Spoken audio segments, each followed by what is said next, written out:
Assalamu alaikum, welcome to Islam Today on Ahlul Bayt TV on Saturday night with me, Rebecca Masterton, and my two guests, Zafar, Abbas and brother Sadiq Damani. And tonight we're looking at whether the community or Muslims give preference over cultural practices or customs or ideas over perhaps Islamic practices. So the question is culture given too much importance? Of course, culture has a very broad meaning. It's not necessarily just a bad meaning, but inshallah we can discuss that tonight. So do feel free to join in our discussion with your calls or any comments that you might have as well to make. So beginning with our guests, Sayyid Zafar Abbas, you're well known, and brother Sadiq Damani, you haven't been on this show very much, but perhaps but other ones. Other ones, yeah. Yes. So as always, we like to give a bit of a kind of personal take first of all. What do you feel about culture? I mean, what is culture? Is it bad? Is it good? Is it something that's beneficial? Bismillah ar-Rahman ar-Rahim. To start off with the background inside, I grew up in a very cultural, if you like, household. So culture was particularly important in our house growing up, and that's reflected in the way and the shape of the personalities I've taken. So based on that, my answers would be reflective of that upbringing, and perhaps if I hadn't had that, or my parents had not placed such an importance on it, then perhaps my answer would be slightly different. Mm-hmm. So in light of that, with that caveat in mind, culture in essence, and I remember when I was, just a little plug here as well, I have a series of discussions on language, culture and religion. Right. So when I was researching for these discussions, I thought to myself, well, before I go into talking about whether language is important or culture is important or religion has importance and how these things are related to one another, definitions are particularly important. So it was at that particular moment in time when I went up and had a look into finding out how we define culture. And what I found was particularly fascinating was how many different definitions there might be of culture. But as a very general definition, culture just means ideas or practices that groups of people carry out. Right. So any idea or any idea that's held by a group of people or any practice that's carried out by a group of people is constituted as culture. Okay. That's very normative, which means that it can either be good or bad. Yeah. It can be positive, it can be negative, it can be anything. It's just the fact that rather than one person doing it, because a group of people do it, it's constituted as part of that culture of that group of people. Yeah. So in light of that, we see lots of nations and tribes around the world. We see lots of nation states. We see lots of culture that exists within those nations. And we see in a place like London where lots of nations and lots of ethnicities have congregated, where there's different types of culture. Yeah. And we're exposed to all kinds of cultural practices and norms that go on.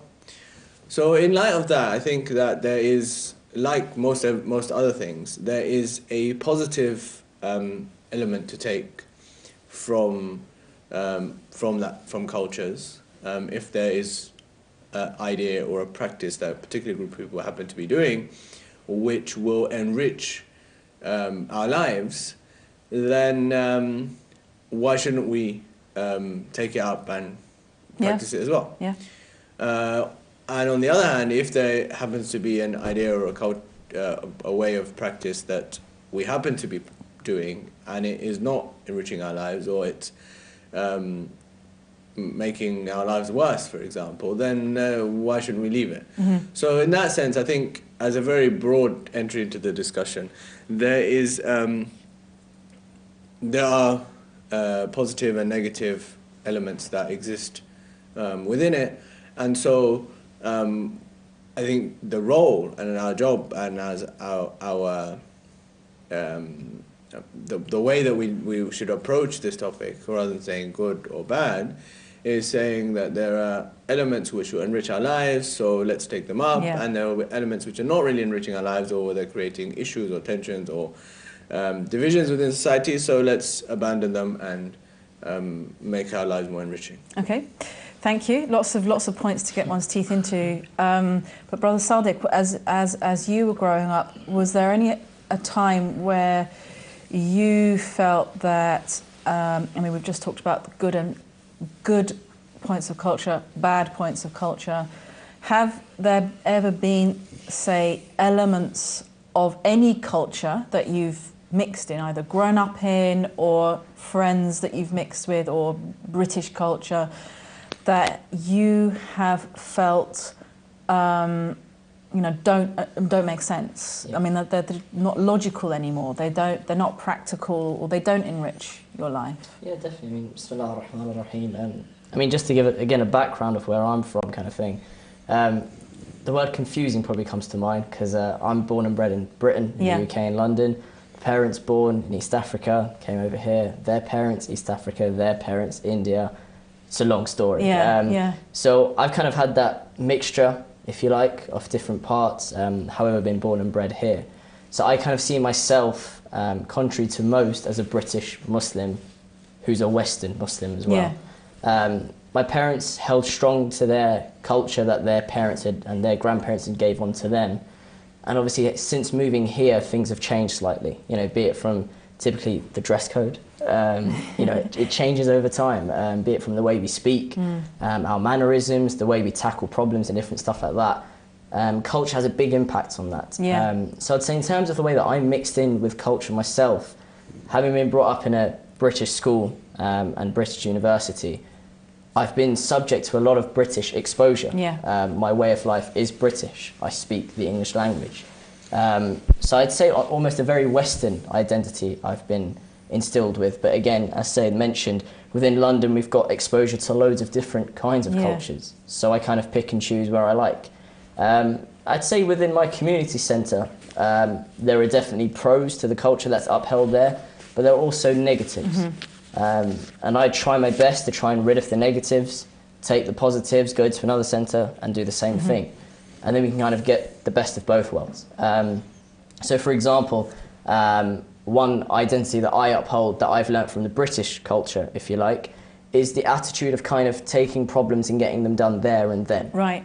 Whereas I'd say from East Africa, when my parents were brought up, the mindset there is a lot more laxed. You know, there's a problem, okay, we'll deal with it at the last minute. Now for me, I didn't quite like that, so I took the British identity. Equally, the British identity of kind of going out is not exactly Islamically okay. But then the way that my parents would do it, you know, it's a lot more Islamically influenced. So perhaps that's something I've kind of, an example where I've taken and dropped different parts of the culture. Okay, that's interesting. I think also, I mean, we could go in so many different directions with this discussion, because I think also, as you say, with London, and I'm sure many of our viewers are living in cities with different, you know, cultures as well. You do kind of pick and choose, and sometimes I think this is really great because you can have whatever food you like, you know, and you can, if you like an item of clothing, you can buy it and no one's going to say, why are you wearing that? But on the other hand, sometimes I think, okay, so what is my culture? And sometimes, obviously, when I go back to my family for gatherings, I feel I just don't fit in here. So I don't know. I mean, do you feel that I wonder whether this generation of sort of, I don't know, converging cultures, new generations, that perhaps there is a new culture being forged, that we're in the middle of forging it, so we don't quite know where we stand, or whether it's just kind of like a mess in a way. I think it's the topic of our discussion on a regular basis, isn't it? Like, you know, we're in the same generation, don't worry. I think that as far as I would say for me, and I think Sadiq would agree, is that we have the example that I used is a very old example of when I was back at school, when we had the Venn diagrams in mathematics. Yeah. So you had overlap, and then you had certain areas which didn't overlap. Yes. So in terms of identity, this is how I look at it. That you have areas where there's overlap in the different identities, and then there's areas where they're completely divorced from one another. So it's not, you don't just have one identity, you have multiple identities. Yeah. So when you're with, for example, your family, you have a particular identity. And when you're with your friends, you have a different identity. And when you're with the community members, you have a different identity. And when you're abroad, you have a completely different identity. Yeah. So I think it's about multiple identities, and I was made conscious of, or more conscious of, when I began traveling around the world. And I realized that, yes, whereas in London I have a particular identity, and with my family I have a particular identity, and with my friends I have a different identity, but when I'm in a different country I have a completely different identity, because that's how people are perceiving me, or that's how I've become more conscious of my identity. Whereas in London I wasn't expected to be so conscious of that identity. So I think that is that's something that is emerging as a change, but equally, like you said, the fact that we live in London, we have all these different cultural things available to us, means that it's more, there's more of an openness, as opposed to, for example, there's certain cultural aspects of things. I'll just use one example of one that I experienced in Iraq, for example, which was that culturally, if you gave someone tea, and those of our viewers who've done the walk from Najis to Karbala will appreciate this a little bit more, is when you're given tea to someone, then the cup has to be full all the way up to the top, to the extent that it's actually spilling over. Yeah. I remember the first time when I saw this, I was like, why is it so full? You know, surely you could just make it, you know, you'd think that the rational tells you, well, you know, if you make it a little bit less, then it won't spill over. Yeah. But they said, no, culturally, if it's not full all the way up to the top, then it gives the implication that you're being stingy. Right. And of course, there's nothing worse than giving the implication that you're stingy. Yeah. So it has to be full all the way up to the top, even if that means it's spilling over. Now, could make a case of saying, well, this cultural habit is perhaps a bit problematic. You know, we're wasting tea. Israf. So maybe this is something you know should try and get rid of. Cue all the phone calls coming with all the angry Iraqis saying, you know, why are you going against our culture? I was just thinking about the coffee I make every morning. I thought, oh, that's all right that I spill it now. That's okay. Yeah. I'm fitting with some culture somewhere. So yeah, I mean, also if we think about, you've given some examples, and perhaps you're right that we are kind of always juggling with different ways of doing things and different ways of thinking, and as you say, definitely. I mean, some people talking as a convert into Islam. Some converts will say, oh well, you know, born Muslim culture. In fact, even people brought up as Muslims have said this, that you practice a pure Islam, we don't, it's all mixed up with culture. And I've said it quite a few times that I've actually found it very enriching to be around different Muslim cultures. And I have found that I've learnt a lot more than the people I know who've converted, who've remained isolated from different Muslim cultures. There's a lot less that you pick up. So there are definitely benefits, but perhaps I'm sure there are many aspects where we can think of that. I mean, I can think of one example which is, which I was going to bring up a bit later, but it would be good to bring it up now, where we've been talking about clothing, where I know that some parents are very concerned that their daughters are not wearing shalwar kameez, for example. So and nails, for that matter. Right, okay. Yeah, so now I remember being in a discussion, I don't know if the lady's watching or if she'll even remember, but I remember being in a discussion with some sisters, and we were talking, we were trying to kind of like inspire, Islamic practice in, the next generation. And one of the parents complained, said, my daughter will not wear shalwar. Can you talk to her and convince her? And I was thinking, well, is this necessarily Islamic? Couldn't she wear something else that is Islamic that's not that? Yeah. And this is when it suddenly gets a bit, and I wasn't wearing shalwar. So, I mean, how does one deal with this? It's very, very sensitive. I don't know, says Abbas. I think there's no question that most, I'm going to be very careful with that word here, most ethnic, quote unquote, outfits are much more in line with Islamic dress codes than most Western outfits. Yeah. I don't think there's any question about that. However, the question then is whether it's being insisted on for the right reasons or not. Yeah, right. So, should there be another outfit which is better in terms of Islamic attire conduct, then that should be adopted, whatever that happens to be. But I agree with you, it is a very sensitive issue because people are very emotionally attached to things that they've grown up doing. And that's very natural. It's not something that is particularly unusual if you ask anybody from any culture to give up something that they've been doing for 10, 20, 30, 40 years, then that is going to be particularly difficult for them to do. Regardless of how strong your reasoning might be and regardless of how great your point might be, just the fact that they've been doing it for such a long time, it's going to be difficult for them to give up.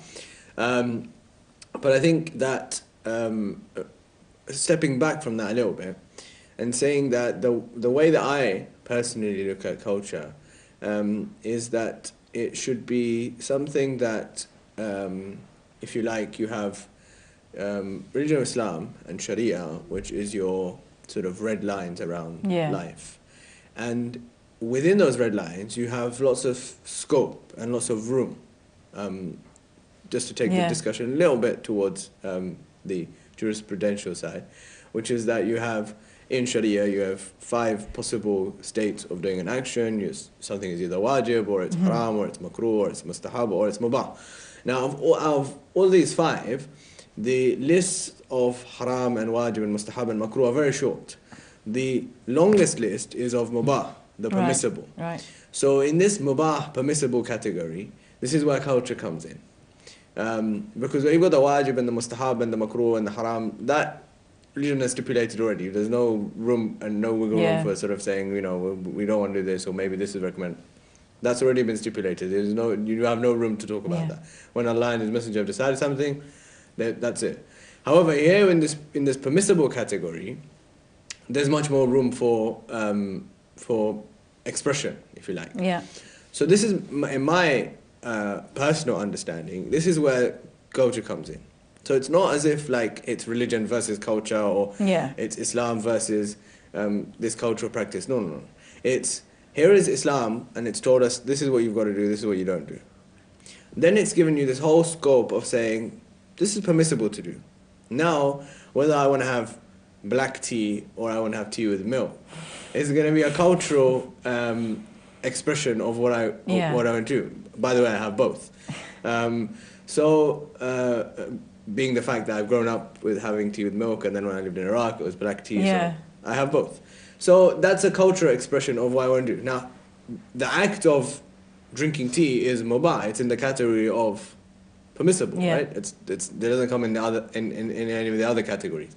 Therefore, the expression of how I do it is going to be cultural.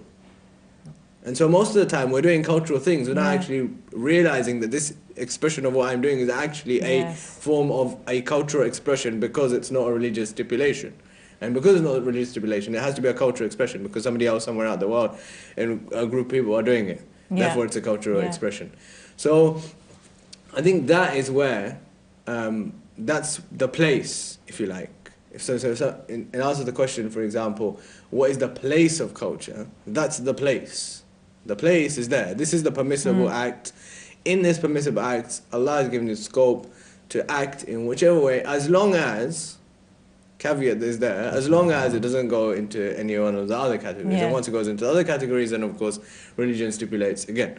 Well, as long as it stays in the category of mubah, you're free to express yourself culturally in whichever way you want. That's a very organised way of... You could tell I've thought about this a lot. Yeah. No, it's a very organised way of defining it. So that... now, I mean, obviously the discussion is, do we give too much importance to... I mean, obviously there's many amazing, wonderful things about culture. There's architecture, you know, poetry, dress, food, language, you know, there's lots of wonderful things about culture. And I suppose the dilemma comes in, as you say, when if there is given too much importance. For example, you said earlier that if there is something in a culture that is not useful to me anymore, get rid of it. Now, people looking, you know, in European countries today might say, well, you guys, the way you dress, it's kind of obstructing your integration, so to speak. And even many Muslims might argue this. They might say, well, if I dress how my parents dress, that's obstructing my integration. That's no longer useful to me, so I'm going to get rid of that. And then eventually, kind of your identity disappears in some way. So that's a very tricky line to tread. Sadiq, what I would say to that, I wouldn't say your identity then disappears. Right. For me, your identity is then changing to the scenario where you are then at the time. Yeah. So I'll give you the example of at university. There are some students who decide to grow heavily, excessively long beards. Yeah. Wear their clothing just below their knee, and then tuck their socks in and wear trainers. Now, to your average eye, even to the average eye of the Muslim, there's a few eyebrows that are going to be raised. Yeah. I'm pretty sure you would find non-Muslims struggling to even talk to these guys because they don't look the part. Yeah. You know, and that would obstruct their integration into society. And you know, we've learned from the Ahlul Bayt alayhim as-salam that we should try our best to get involved with other people, even if they're not of the same religion. So I think even the Treaty of Najran, where the Holy Prophet, he ensured that the Christians and the Jews were involved as well. Yeah. And to then kind of distance yourself with that kind of barrier, although it may be with a perfectly legitimate mindset, it is quite a barrier. And by changing that form of dress, I personally don't think you're doing anything wrong. Rather, you're changing yourself to the culture or the identity you now live within. Yeah. So, for example, I wear the clothes that I do to, you know, a smart occasion, if you like. Others may wear something different. Does that matter? Like, am I then going to be seen as a British Western Muslim who doesn't have any cultural background? No, I'm just going to be seen as someone who has a cultural background but brings it out when necessary. And, you know, on one aspect, I may not wear the clothes that will represent my cultural background, but I'll still eat with my right hand, with my rotli and my curry, and, you know, I've still got that part. Yeah. So I'd say, and as Said mentioned, that mubah area, I believe from what I've understood, Said will correct me, is that if someone makes a mubah act haram, then that is actually a sin in itself. Yeah. And we find some communities whereby clapping on happy occasions is perfectly legitimate. Yeah. And in others, you know, you strike your hand once and, you know, your name's written on the board and you're not allowed in the mosque. Yes. And surely that can't be right. Okay, fair enough, culture may have a frown to it, but to then say it's not allowed and to stick by it strictly, Yeah. I don't know. This is another interesting point, because I saw someone was actually talking about. I mean, again, if we think about some people who are seeking kind of like, let's say, a very pure Islamic way of life. Now, I was having a sort of discussion with somebody who was talking about second generation or third generation Muslims who go for a pure Islamic, way of life, as opposed to their parents who just are cultural. Now, this person's definition of what is a pure Islamic way of dressing was precisely that the man has a thobe, that the woman has the black hijab or abaya. And so the sister was complaining that their parents still just wear a long scarf, or that the father will wear loose trousers instead of a thobe. And I was thinking, okay, so, well, according to maybe one or two ahadith, the Holy Prophet, peace be upon him and his family, recommended that maybe for modesty reasons, but does that mean that every single Muslim on the planet has to walk around in a thobe? And isn't that really, you're just trying to replace one culture with another culture? So that is also just a point that, No, of course. How do we... Yeah, I mean, like, for example, Islam doesn't stipulate any particular dress code. The wearing of the thobe is part of Arabic culture. Yeah. And because the imams all lived in Arabia, they wore the clothes that were worn there. And it's perfectly feasible to say that if they lived in a different part of the world, they would have dressed in that particular way. If somebody with the intention that they want to emulate the Prophet and the Imams wants to wear a thobe, then that's perfectly legitimate and they will receive reward for that intention. But to suggest that every other kind of clothing is not acceptable is problematic, because there's no stipulation in the religion to state that that is the only way to dress. And like I say, when you have the mubah, then you've got this room for and the scope for how the expression has to take place. Now there is stipulation about what needs to be covered and how it needs to be covered and so on and so forth. However, there's no stipulation that it has to be covered by that particular garment. Whatever garment will fit that criteria of covering is fine. So whether I'm dressed like this, or Sadiq's dressed like this, or somebody's dressed in a thobe, is a personal choice of how I wish to express myself. Yeah. So I think that the insistence, and like I say, however sensitive the issue might be, the insistence on it is the problematic area. That yes, culture is enriching and it will, it's great, but there has to be a step back. Okay, thank you. We've got a caller who's on the line now, so we'll take this call. Assalamu alaikum. Wa alaikum assalam. Wa alaikum assalam wa rahmatullah. Yes, I'd like to ask your guest a question about culture. Please do. Yeah. We talk a lot about integration and Muslims integrating with other societies, but what's always troubled me is some cultures, their culture revolves around alcohol and drinking, going to the pub. Yeah. Whereas Muslims, we couldn't even step into a pub. And I know colleagues of mine and friends that have converted to Islam, that you'd call white British-born people. Yeah. As soon as they convert to Islam, that's it. They stop going to the pub and stop drinking and stop shaking hands with females or trying to get to know people like that, or So there is so much. If there's the celebrations in some cultures, they want to drink, and if they're mourning and they're at a wake, at a funeral, they want to drink to celebrate the death of the departed. But that is totally alien to our culture. Is there not other ways that we can integrate without, having to mix and adopt with the alcohol, which is totally prohibited?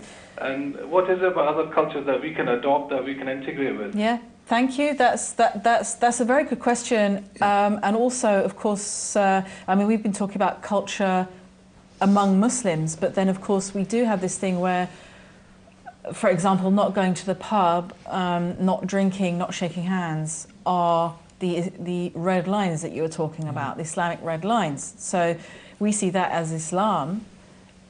Other people just see it as culture. It's like, well, these people are not going to integrate with our culture. I think it's a grave injustice to British culture to say that it's only about going to the pub. I think it's important, there's no doubt that the pub is a particularly important part of British culture, but to say that's the only thing, I think that's a grave injustice to British culture. I think there's many things that are enriching about British culture. I think the fact that, for example, afternoon tea is a wonderful thing. Football, naturally, you would say. I think the culture of queuing up is amazing.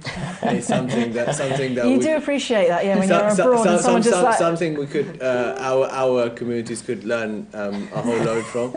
I think the culture of being on time is amazing as well. It's also something that a lot of our communities, with the honourable exception of the Khoja community, could learn from. Yeah. And I think things like these, which are definitely part of the British culture, but are not so emphasised. Yeah. When I say culture, that's not the first thing you think of. However, this is, without shadow of a doubt, part of the British culture. Queuing up, whether it's having afternoon tea, whether it's starting things on time, whether it's being organised. These things are part of the British way of life, and they are great positive things. There's emphasis in the religion of Islam, for example, about being on time. There's emphasis about being organised. There's emphasis about doing X, Y, and Z. So if these things, which are part of the British culture, can be adopted and are adopted, then that's great. I think it's wonderful. I think it's important when we're talking to our friends from other cultures to say that yes, okay, you guys go to the pub and you guys celebrate with alcohol and you guys mourn with alcohol and you guys do everything with alcohol. However, there's other aspects of your culture that we do appreciate. So it's not about saying, okay, we can't integrate with you because your whole life revolves around alcohol. Rather saying, we can integrate with you because you've got 1, 2, 3, 4, 5 things that we like and we think are great and we think we should try and adopt. And here's a couple of things that we have in our cultures that maybe you would like to appreciate. And I think integration, while we're on the topic, is, like most other things, a two-way street. It's not a one-way, we have to integrate here because that's what is expected of us. No, I think especially where we're living in a society where we have so many different cultures that are available, to say that there's a whole load of positives that exist in these cultures, a lot of which you have already adopted and you've already appreciate. Like having tea, like having coffee, like having dessert. I mean, that's all taken from other cultures. Like having various different cuisines on the high street. In light of that, I think it's important to say, well, look, here is your form or your part in integrating into other culture. And here's the things that we appreciate from your culture that we would like to adopt and we would appreciate. And this particular thing, we don't appreciate or we don't accept because it goes against what the religion of Islam teaches us, because we don't think it's beneficial, so on and so forth. But that shouldn't be a barrier in us integrating with other people. Sadiq, I mean, have there been occasions when it's been awkward. There's been awkward situations where people sort of invite you to, say, I don't know, some celebration. Yeah. You know, baby's been born, or a wedding, or But the list goes on. yeah, I mean, and you know that there's going to be, everyone's going to be drinking, Yeah. and you know. I mean, well, some of my closest friends are actually from the British culture. They're English, born and bred here, Yeah. British families here, you know, Yeah. back to Ireland, those Yeah. kind of thing. And I think from being with them, one thing that I really appreciate about the British culture that I think our culture can really learn from, let's say it didn't mention, surprisingly, was open-mindedness to other cultures, being accepting. Yeah.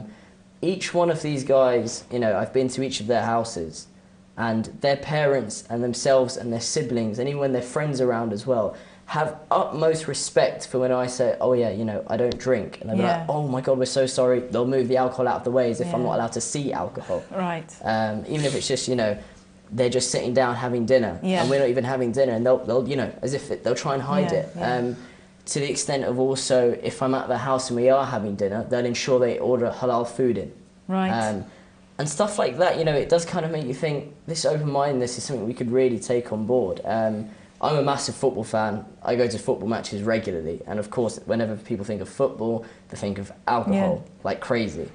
The guys I sit with, there are a couple of Muslims that I sit with, the other guys are non-Muslim. When we're with them, there's no touch of alcohol at all. Unfortunately, Watford were at Wembley the other day and we lost. I mean, you think before the game, everyone would be drinking like mad. None of the guys we sit with touched a bit of alcohol, not at all whilst we were there. And I think it's just that respect that you kind of build up. They appreciate that even randomly just before the game, we were like, yeah, we need to go pray. And they're like, yeah, that's fine. They're used to us seeing us pray on the side of the street now. And it's just things like that. That would be abnormal for people to think, oh, this guy will take it on board, he'll appreciate it. But this acceptance of culture and taking on the good traits, taking on the bad, is something so key. One of my close friends now in his Twitter biography has a quote from Imam Ali. So I'll leave it on that. Excellent.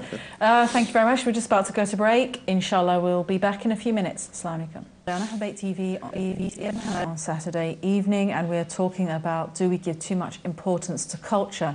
And we were just talking about the point of how to supposedly integrate into British culture, and we had a caller calling in, obviously saying that drink and alcohol is a very prominent part of British culture, so it's very difficult to socialise.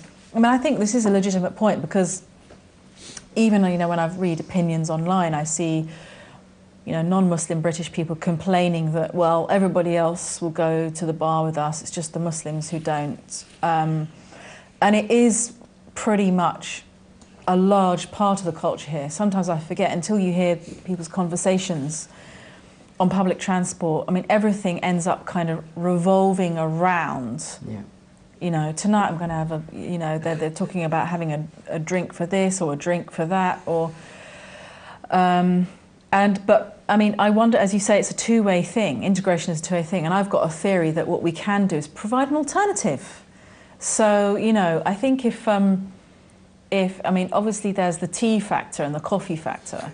Sadly, Sadiq doesn't drink either. You don't drink either? I'm a big coffee fan. Big coffee fan. I mean, pubs are closing down anyway. That's one thing that is happening in the UK. And cafe culture has become, I mean, 30, 40 years ago, there wasn't really any cafe culture. And that's come over from Europe, and it's really, you know, in the Muslim world as well. And that's become really, really popular. So I wonder whether we've got to be a little bit more proactive and provide an alternative. So we don't just say, sorry, I can't come yet again to your event. But what we can say is, well, I can invite you, as you were saying, I can invite you to something else. You know, you can have a great meal and, you know. And another one's going out for a pipe. But, I mean, that's been shot down a few times. We won't go into the jurisprudence behind that. But, you know, there are those kind of alternatives of going out to getting a bite to eat is really underestimated. Yeah. I think in culture, again, in our culture, from like India, if you like, it's very much, if you go out to eat, you have to spend 10 to 15 pounds a head, otherwise the person that you've taken with you, they're not going to be happy with the way that you've treated them. Yeah. Whereas in current, you know, British society, it's quite the norm for you to go out with a friend for lunch and you pay for your own respective meals. Yeah. And, you know, you pay £4 a head, especially at uni, for example. You afford to Where do you pay shop? for £4 a head. I need to find out. Canteen. And I think something like that, there are actually some people, believe it or not, who don't want to drink 24/7. Yeah. But there is that unfortunate factor of everything does revolve around the alcohol. But I think that whole idea of trying out something new, not even saying instead of going to the pub, there's no need to say that, but literally just give the alternative. Yeah. And they'll kind of, I think from personal experience, they'll kind of go for that straight away. I remember actually mentioning to somebody English about going to, in fact, no, I'll tell you what it was. It was Christmas with my family, and I had been to a majlis the night before, so I had got some tabarruk. And my sister-in-law was worried, like, oh my God, what am I going to cook you? Or what can we get you? And I said, don't worry, I've got some tabarruk. You know, I went to, and she said, great, you bring that, and then I don't have to worry. And so I brought this, biryani with me, basically. And one of my family members was actually very impressed that you can go to some religious gathering and you actually come away with this amount of food. And he said, if it was like the local church, they give you a cup of tea and a biscuit. So then it occurred to me, well, maybe I should, invite it. But that was something that actually, perhaps there's an underestimation of the good things that can be shared in return. This is a very cultural aspect of the majlis. Instituted in various different parts of the world in different ways. But the idea and the intention behind these things were to try and bring other people into the majlis, right, by almost bribing them with the food, which works, because at least, and the idea and the culture and the thought process behind it is that if we put the food and we tell people, come and have the food, especially like you take for example a country like India where the majority of people are not Muslims, and then those who are Muslims are not followers of Ahlul Bayt. So if she has a minority within a minority, and they're having a majlis, and these majlises are on pretty large scales, as you know, and if you've got a country that's 1.1 billion people, there's a lot of scope for bringing people in. So if you put the majlis and you put food, and there's a country where half of the population lives on less than $1 a day, and they don't have 3 meals a day like we are fortunate to have, then it's a very good incentive to try and bring people into the majlis. Now, and the reason I brought this up is because culturally that worked really well. Perhaps, then here's a thought, perhaps there is a thought here is that maybe in the UK we can adapt this and try and find another way of trying to bring the other people into the majlis, so that it's not a preaching to the converted, and rather it's actually a way of bringing people into the majlis. And there's a lot of thought process that went into how the establishment of Azhar went on in particular in India, of course even in Iraq, but particularly in India, where a lot of thought processes went into how best can we culturally make this an event that is so culturally ingrained into society that people, regardless of their actual beliefs, will still come.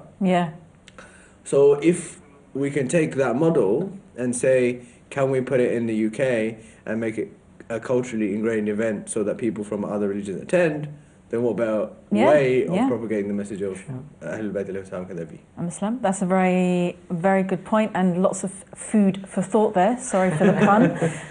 We've just got a caller on the line, which we'll take. Assalamu alaikum. Hello, assalamu alaikum. Very kind to the guest as well. Wa alaikum assalam wa rahmatullah. Yeah, I just wanted to make a few points because I've noticed a recurring theme in the programs I watch, where we as Muslims are always on the defensive, always trying to please and integrate, etc., and this and that. And I find, why should we be always, on that defensive mode all the time? Because you mentioned, that we could offer alternatives to alcohol, because every time I'm not generalizing, but I think if you meet white people or Westerners, non-Muslims, there will be, oh, we should get together for a drink, and the drink is always alcoholic. And I say to my husband, you should say alternative and say, like, let's go to a coffee house or a juice bar. But they don't want to know. And even the afternoon tea that you were talking about, even there you've got to be careful because you'll have ham and bacon sandwiches on offer as well. Yeah.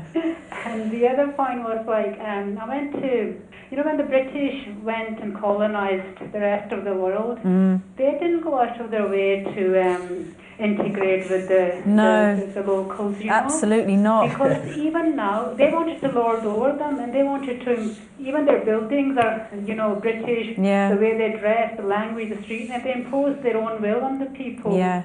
And even in modern Iran, I look at Dubai, my brother lived there for a while, and I've gone to visit him about a few times, and it's a Muslim country, and yet they are trying to please the Westerners. You mean, in a Muslim country, you can go to a beach and you don't have to worry that you're going to see half-naked men, you know, on the beach. Like, but here in Dubai, I couldn't go to the beach with my brother and his family because it was, you know, absolutely horrendous. Bikini-clad women parading themselves, and that, as a Muslim country, that's allowing the Westerners to be half-naked in their country. And yet here, we're on the defensive. We're being maligned for covering up, for wearing the hijab. I mean, isn't that a topsy-turvy world? And we're meant to integrate and, you know, compromise our Islamic values. I don't understand. It's very hard to integrate and not compromise your Islamic values. Yeah, but so it's very good points. I think definitely. I mean, when we look at the wider picture of talking about integration, I mean, perhaps we could even have a program on that one day. I mean, who came up with this idea of integration anyway?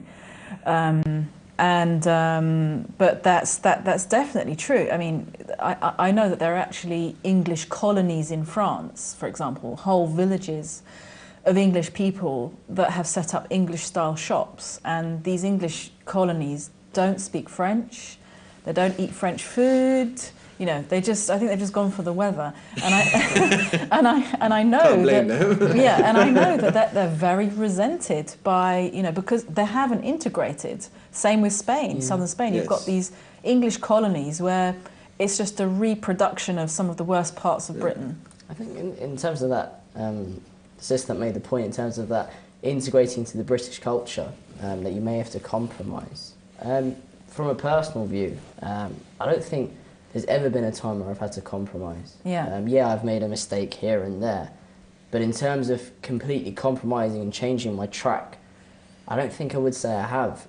I've always been able to get an alternative out of the person I'm meeting, and you know, as blunt as it may seem, if I am speaking to someone, you know, who I've met on my course or something, and who really is just adamant, no, we are going for a drink, I'm not going to a coffee house, there's, you know, somewhat of a lost cause for me to even continue the conversation with them.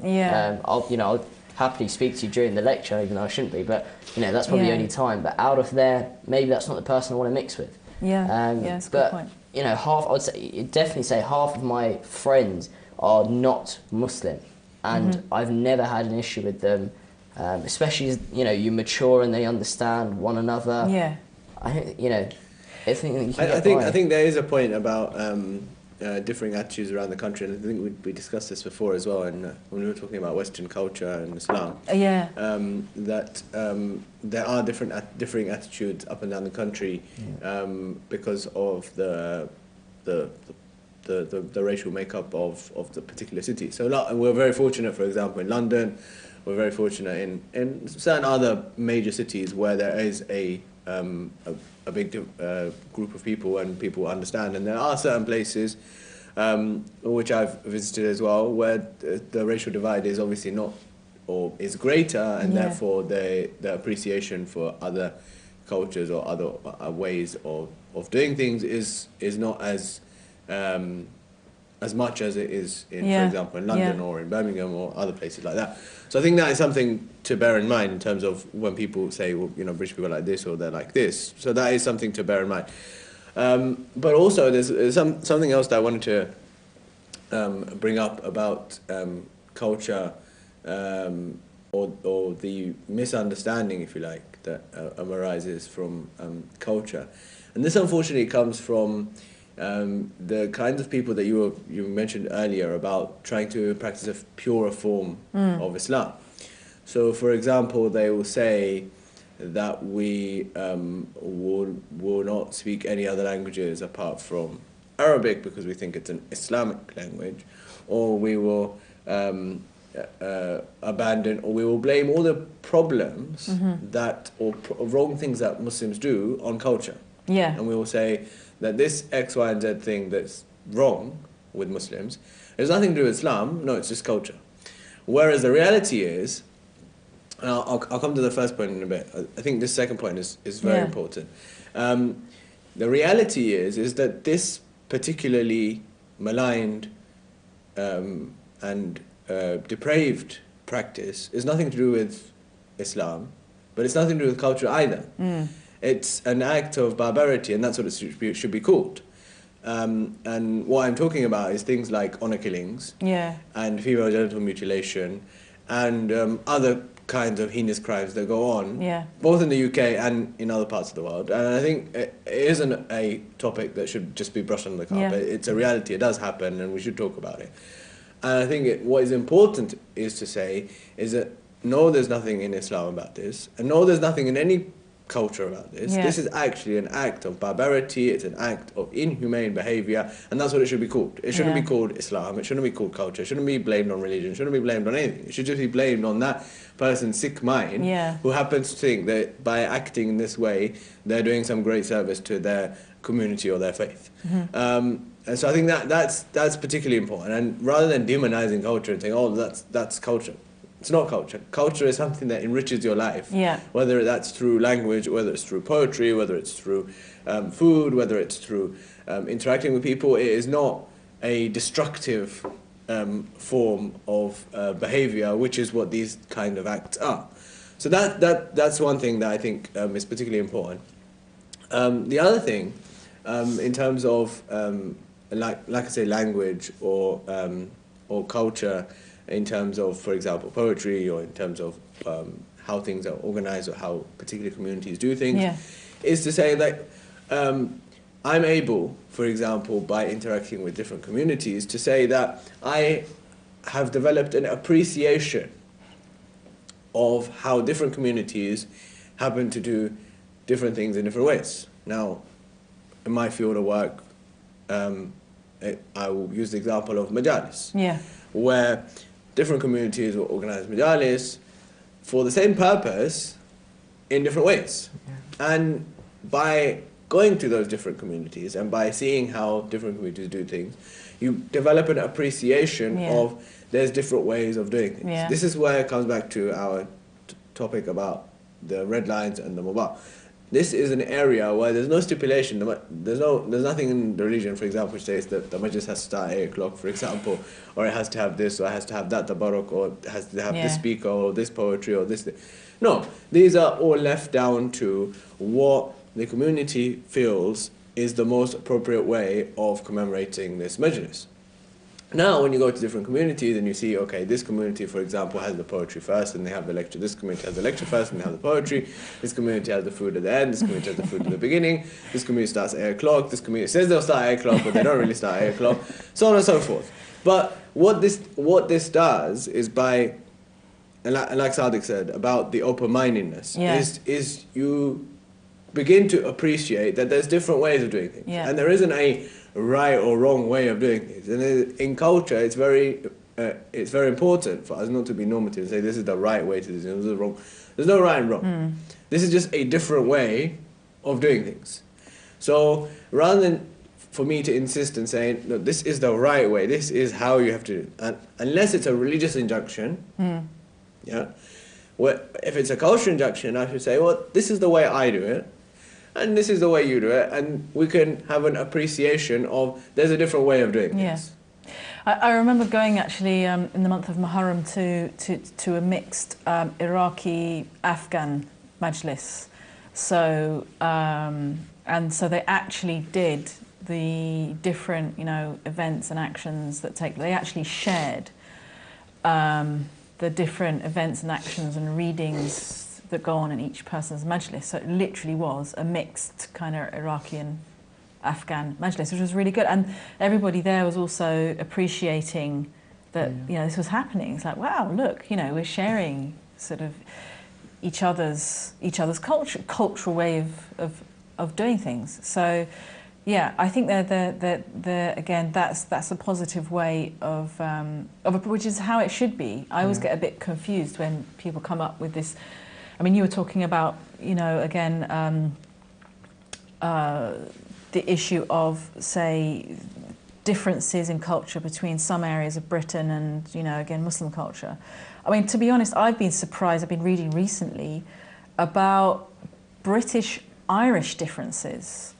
And yeah, so up in Liverpool, you know, there's a large Irish community, has been there for a long time, and now, as well as problems between, you know, certain extreme English groups against Muslims, there are now problems against extreme English groups and Irish, and there has been anyway for decades. And I really I just don't get it. It's like, you know. Why? I guess these people haven't got anything else to do with their time. But, well, I mean, I imagine that's the way that that people or outsiders would look at the cultural differences between Iranians and Iraqis, or the cultural differences between Indians and Pakistanis, or between I don't know, various different Arab countries. Yeah. I mean, every Arab country, contrary to popular belief, every Arab country has their own culture. Yeah. And they're varyingly different from one another. Even, you know, Iraq and Syria are neighbours, and they still have varyingly different cultures. Yeah. So I think, like I said, it's about appreciating that there are differences, rather than making those, you know, and we can make those differences work in our favour. And say, this is a difference, but we can, like the example you gave, we can embrace that, we can acknowledge that, we can say, this is a difference, and okay, this difference is enriching our society, it's enriching our culture, it's giving us this to our society. So it is a enriching experience. I think the problem arises, and this is one of my pet hates, of the society that we live in, is that we see things from our very narrow individualistic prism of lens, and therefore we don't actually step back and we don't look out of the lens to see how it is enriching our society. We just think, oh, for me, this is what's happening, and therefore I think this is a bad thing, therefore I should have a protest about it, therefore I should make everyone think this is terrible, this is absolutely the worst thing ever that's happened to my life. Whereas in reality, if I just stepped back and I looked, I would see how it was enriching society. But the problem is because I don't see myself as a part of society, and I don't see society as something that's important, I think it's all about me. Therefore, I'm not having the chance to step back and look at that. And that leads to all the other problems that we're seeing in society right now, where people feel disenfranchised because they are being so individualistic and so selfish. And thinking it's all about me, and therefore not looking at the bigger picture. Thank you. Well, just to move on to a couple of points, other points. We've talked a lot about language. Now, obviously, with you know, moving to different countries, people start to forget the language of their parents or grandparents. Or they didn't learn it in the first place. Or they didn't learn it in the first place, yeah. So, or they can understand it when they hear it, but they can't answer back. I've had, you know, conversations in 2 different languages going on very often. Is this important? Is language important? You know, I mean, we had even some fatwas or some opinions from some scholars who emphasise, you know, learn the language of your parents, to provide this continuity, and, you know, a link to, you know, the heritage. I mean, we've talked about some cultural issues that might kind of prevent development or moving forward or making things work. But are there cultural elements that perhaps are not being given enough emphasis, and there's a lot being lost. I think for languages, I shouldn't really be the one talking about this. There is, you know, for example, Ayatollah Sistani, may Allah long his life, inshallah. He has said on multiple occasions, he had the phase, you know, about 5-6 years where whenever people went to see him, ask for advice, he would say, remember your mother tongue, and he would tell you to leave. It was just that simple motto. Yeah. And I'm the biggest culprit for that, if there is one. And like I said, I'm one who can just about understand the absolute basics, right, but replying, I've got no hope. But then equally, I find, have I lost my culture by not knowing my language? Personally, I don't think so. Right. I still uphold a lot of my cultural values, although, yeah, I have, I believe, developed a culture of my own, and like we all have. I guess it lies in where you think culture should play a part in your life, how much of a role it should play in your life. For example, as we are in the month of Rajab, we're just talking before the show about Sufra. So those who aren't aware of what this is, it was almost like another covenant with God that you would make by saying and asking through one of the 14 infallibles. And in this case, Imam Ja'far Sadiq alayhi salam. And people, especially in the Indian subcontinent, would hold a majlis in his name to then ask for his intercession, in essence. And there was a lot of hoo-ha about, is it authentic, is it legitimate? And eventually their general consensus was, the concept, it's fine, there's no problem. You know, it's unfortunately an imam who isn't given as much praise as he deserves, and we're giving him a time to say, look at this man, he's incredible. The source of which this whole thing came from, a few people say it came down to a story that was given about Imam, a narration. And in my family, Sufra is something that's very upheld through my parents, grandparents, and so on. And we actually got the story. My dad always reads it out in Gujarati. Eventually we translated it because the Gujarati is very strong. And we had a look through it and asked a few scholars, and there is no authenticity behind it. Right. But it begs the question, is there anything wrong with that, though? The story narrates something good about the Imam, saying that people held another with Allah subhanahu wa ta'ala, and to hold another on this day, and inshallah you can get the rewards. Is there a problem? Probably not. But so long as we know it's not an authentic narration, then I guess, you know, we can use it. There isn't a problem. We've just got a caller on the line, so before we continue, we'll just take the call. Assalamu alaikum. Hello, this is Mohammed from Nigeria. Assalamu alaikum. Hello. Hello. Mohammed from Nigeria. Welcome. Welcome. Yeah, how are you? Alhamdulillah. Alhamdulillah, how are you? Fine. I'm watching you right now. That's excellent. About culture. Yes. Yes. So I want to ask, because we have a Malam in Nigeria here, one of my scholars, he said wearing shirt is not right, that is haram. Wearing shirt, that we should go on our traditional wear, that Islam has their dressing code. We should not, but I used to see people wear English where I am beginning to confuse. I want a comment from you people. What is happening if you wear shirts, or what does it do to being a good Muslim? Okay. Okay. Thank you very much. Can you just repeat? Yeah. I mean, is it? Well, I mean, we were talking a little bit about clothes earlier. So, very simple question: is it okay to wear a shirt, or is shirt? I hope so. Is a shirt too un-Islamic? I think you know, day to day, I'm a big shirt wearer. I love a shirt. You know, if it for the male, it has to cover navel to knee. That's that's the prescribed thing. Ideally, something not tight, touch, you know, really tight.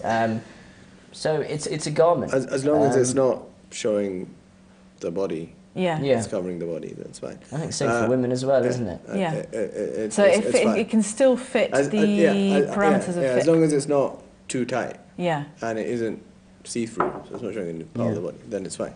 From a jurisprudential point of view. Coming back to the point Sadiq was making about the sufro, which is also called nazar, it's also called kunde, various different names. It's commemorated on the 22nd of Rajab, mainly in the Indo-Pak subcontinent. it's actually a very good example of both a cultural expression of how people coming together, but also of how bringing communities together. Another little plug here, just as a warning. Did a blog post about this. Yeah. And one of the things that you notice from the Indo-Pak subcontinent and the way that this Nadr is commemorated is that it brings all the communities together, because food is always a good thing to bring people together. Yeah. And because the way that the Nadrs are held, even till today, is that they start from the morning and they go on all the way through to the night. So it's a sort of process of people coming and going continuously. That's nice. So it's almost like an open house invitation. So you go whenever it's convenient for you on that particular day, and you go to multiple places because it's going on at different people's houses. So you go to this person's house, and you go to this person, and you go to this person, and that way both you're building this bond of community community, but also you're bringing in other people. A lot of the people who would attend the Nadrs would be people from communities outside the school of Ahlul Bayt, in particular in India and Pakistan, where you would have lots of people who are not followers of Ahlul Bayt, but they would still attend the Nadrs, and they would even have Nadrs in their own homes, just as a cultural, social event, as divorced from its religious significance. And again, as Sadiq says, regardless of whether the story is actually authentic or not, and whether the details of the story are actually as what happened, the point that it's a socio-cultural event which is bringing people together, and nothing haram is going on. This is the key thing. Nothing haram is actually happening. You're basically feeding people, which in itself is a very recommended act. And you're doing it in a month where actions are multiplied in their rewards, and you're attributing it to a holy imam who, as Sadiq rightly points out, is not given the due that he deserves. So if as an excuse of Nadr and attributing to Sadiq alayhi salatu, people are learning more about his life, they are becoming more generous and open, they're opening up their houses and giving food to people, and as a result, mu'mineen, believers, are meeting one another. All of these things are meritorious acts. If they're happening on the basis of a story which may not be completely authentic, it's not particularly a problem.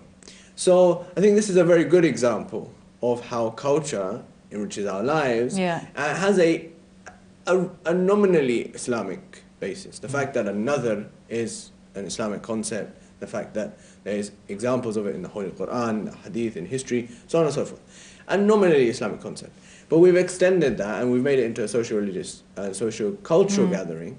That's a way in which culture is actually enriching our lives.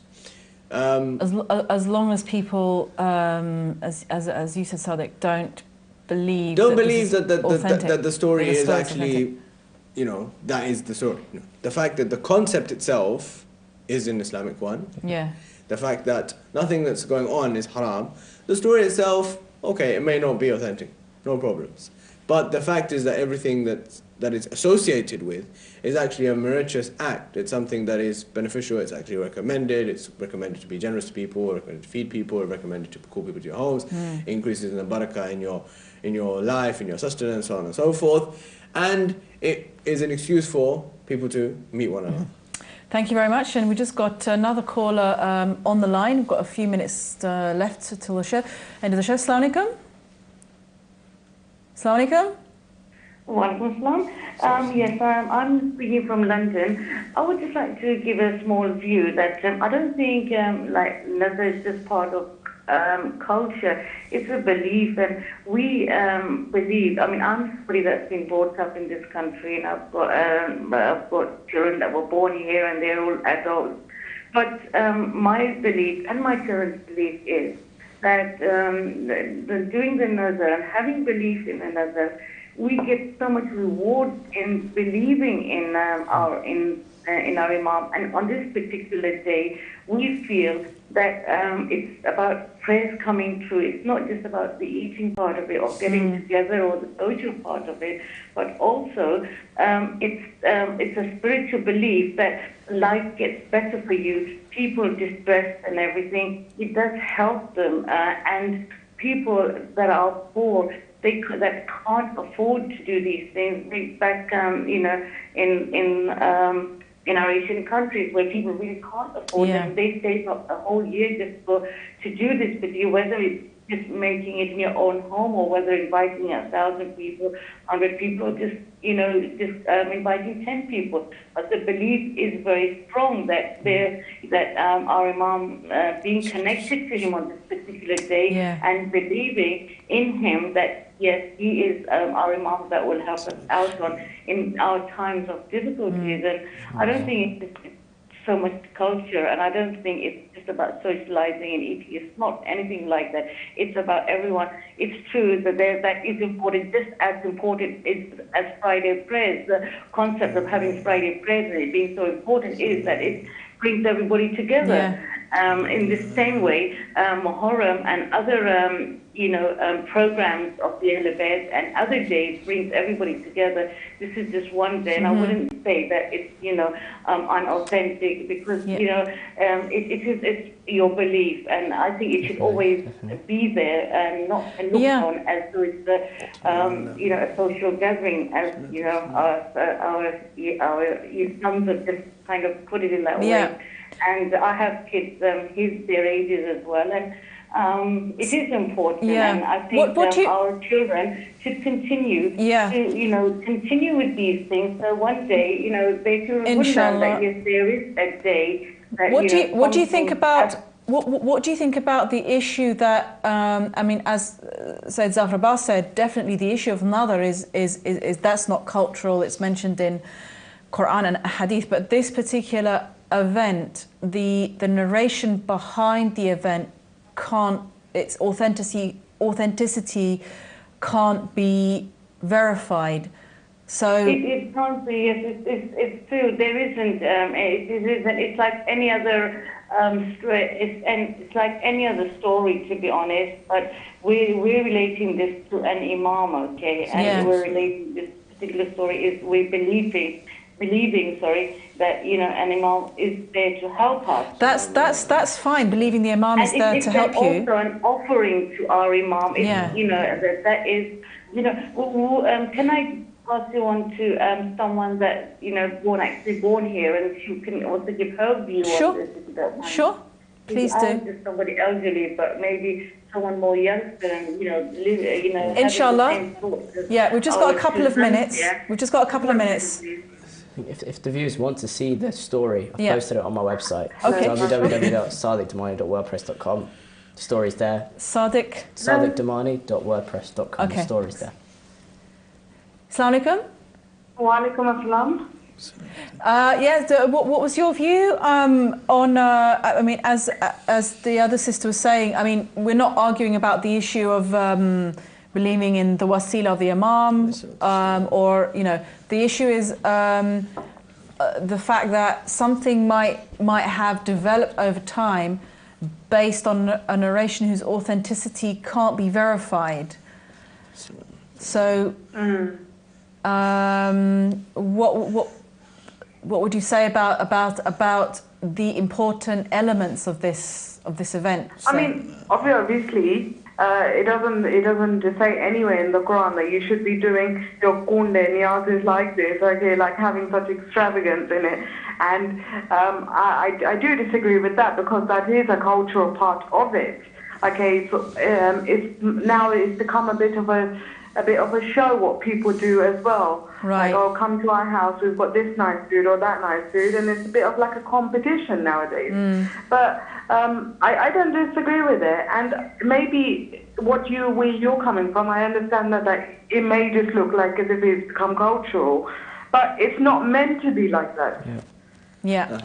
It's meant to be quite simple. Thank you. Thank you very much. Thanks for your. All right, thank you. Thank you so much for your contribution. We're short for time. If we just finish by just mentioning, like, for example, what we do, to show the religious side to it. So it starts with, you know, Quran, we recite Yasin from Marhum, and we do a hadith al-Kisa, where in the end it even says those recite this in the gathering, may Allah send His blessings on them. We then do some poetry and praise for Imam Ja'far Sadiq. Now we've kind of moved away from this narration because we've recognised it may not be authentic. And we just talk about Imam Ja'far Sadiq, his merits and the benefits of intercession in Nazar. And then we end with a meal, and it's an excuse for our family to come together, friends to come together, believers to come together. You know, I think it's a fantastic thing, and definitely it has come true. I don't want to go personally, but it has come true on many occasions for our family. MashaAllah, So, excellent. And I think just to 10 seconds. just to clarify, there is a religious connotation behind it, but we're just talking about the particular story. Yeah. I'm not saying that the Nadr and the Imam Sadiq alayhi salam, and there's no doubt, as Sadiq says, that there's particularly great effects to the Nadr and to the stories. Okay, thank you very much. Thanks for an excellent discussion. Our guests, Sayyid Zafar Abbas and Sadiq Damani as well. And thanks very much for all of your calls to our viewers. Inshallah, we will see you again next week. Assalamu alaikum.